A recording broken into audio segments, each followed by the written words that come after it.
আসসালামু আলাইকুম ভিউয়ার্স, আজকে আমরা দেখাবো কিভাবে 2 মিনিটে ঝটপট মজাদার স্বাস্থ্যসম্মত খাবার বানানো যায়।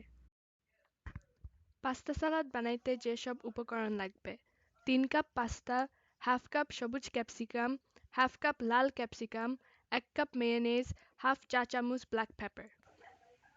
প্রথমে আমরা 3 কাপ পাস্তা একটু লবণ দিয়ে সিদ্ধ বসাই দিব। তারপরে আমরা একটু তেল ঢেলে দিব যাতে পাস্তাটা একসাথে লেগে না যায় পানি ঝরানোর পরে।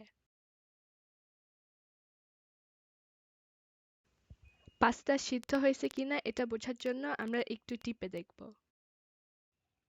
আমাদের পাস্তা সিদ্ধ হয়েছে, এখন আমরা পানি ঝরায় একটা বোলের মধ্যে নিব। এখন আমরা মেয়োনেজটা অ্যাড করব আর ভালো করে মিশাই নিব।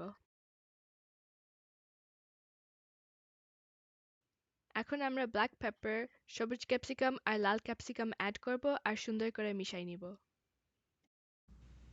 আপনারা চাইলে আপেল আর শসাও অ্যাড করতে পারেন।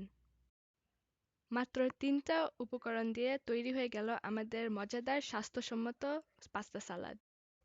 যদি এই ভিডিওটি ভালো লেগে থাকে তাহলে অবশ্যই লাইক, কমেন্ট আর সাবস্ক্রাইব করবেন। ধন্যবাদ।